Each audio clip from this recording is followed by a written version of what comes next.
Hello, in this video we will look at the mammary gland physiology. So the lactation of milk. So basically the mammary gland are present in the mammals including human. So here we will discuss about the human.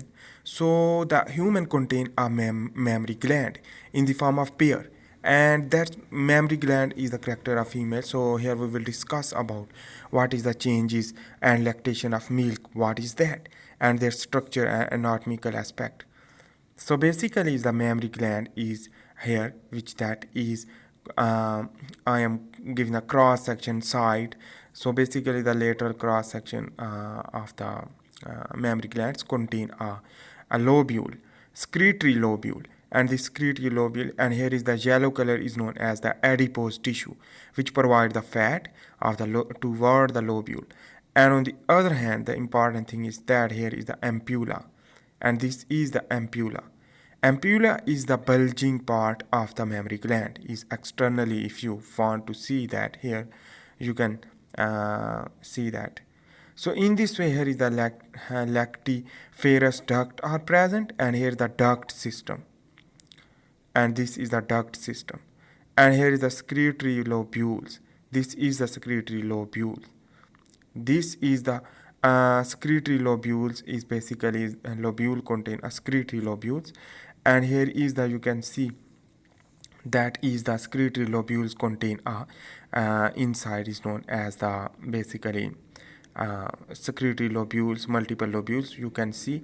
And in this way, the here is the upper part is the layer, and inside is the secretory lobules. And basically secretory lobules contain alveoli. This is the structure same like a lungs. So in this way, here is we can magnify the alveoli. Alveolus is a single alveolus and multiple alveoli.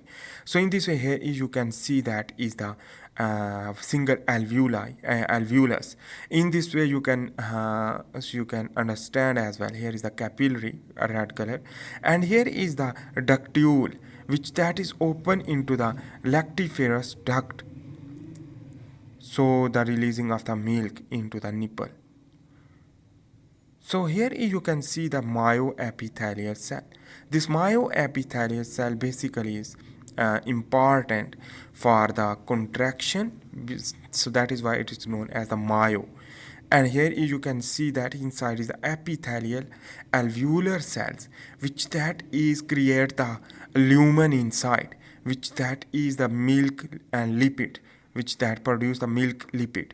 And in this way, you can see here is the cross section of the epithelial alveolar cell we will discuss here. So here is the alveolar lumen are present, and alveolar epithelial alveolar cells. Epithelial alveolar cells secrete something. So here is, you can see that is the myoepithelial cell for contraction, and it is contain a receptor for oxytocin binding. And here is the capillary, and capillary provide the nutrition toward the epithelial alveolar cell.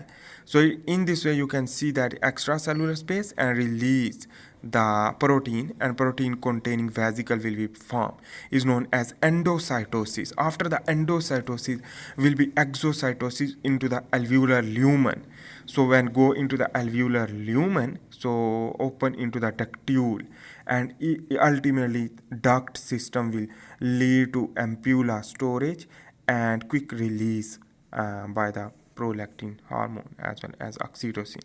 So in this way, important thing is that there are a lot of nutrients will release from the capillary, and after that a lot of nutrient will be endocytosed and exocytosed into the alveolar lumen. So in this way, here you can see that is the lipid pathway which produce the lipid after the maturation in the Golgi bodies, and lipid globule will be formed, which that is open into the alveolar lumen by the exocytosis. So here is the nucleus, and here is the endoplasmic reticulum. This is the network like structure, and this endoplasmic reticulum basically is contained here, And here is the Golgi bodies. This is the stack-like structure which is used for the maturation and vesicle formation of the nutrients. And in this way, the, for example, salt, which that is in the form of vesicle, will be exocytosed.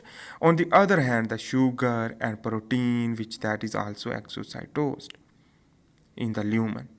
So I hope you make sense about these things. On the other hand, the alveolar cell, cytosol, alveolar cell will be exocytosed, and basically the water will be also released. So the paracellular pathway for ion and water, paracellular pathway for ion and water will be released, not depend to the exocytose, endocytose, but directly from the intercellular space. On the other hand, the water will be move out into the alveolar lumen through a aquaporin channel, and in this way the transcellular salt and water basically is the aquaporin use and other ATP using for salts excretion. And this here you can see the salt formation from the dissociation of hydrochloric acid or carbonic acid. So on the other hand, here is we will discuss about the nutrients composition. Basically the solid portion we will discuss. First, the calcium is the ion in the form of ion, which that is 25%, and for phosphorus the 20%, and pantothenic acid is 20%, and vitamin A is 15%. And on the other hand, the riboflavin 35, vitamin D 15, potassium 8, and niacin 10. And fat is 3 to 7%. And protein basically casein and whey 80%. Liquid in the form of liquid is the basically 87%. And sugar, lactose are present possibly. So on the other hand, important thing is that here we will just understand the endocrinology. So what is that? Here is the hypothalamus, which that is the neurosecretory cell are present in the form of nerves. And here is the PIH, prolactin inhibiting hormone, which that is continuously inhibiting basically. So the basically is the GABA neurotransmitter will be inhibit the in this function, and after the GABA inhibition to adenohypophysis will be inhibit and inhibit for the prolactin will be released, because the removing of the prolactin inhibiting hormone which that is secreted from the PIH cell. So in this way the prolactin will be released, and neurohypophysis will release the oxytocin by the hypothalamus stimulation. So in this way here you can see the prolactin will stimulate to lactation of milk, and oxytocin is important thing is that is used for the contraction. Basically is the epithelial contraction, myoepithelial contraction. So in this way the smooth muscle contraction will be occur. So that will lead to milk secretion. On the other hand, the crying of the baby will lead to stimulate the higher brain cortex by the by the auditory nerves to higher brain cortex for sensation of crying, and that will lead to increase the oxytocin and prolactin. So in this way I hope you make sense about the mammary gland physiology. So thanks for watching.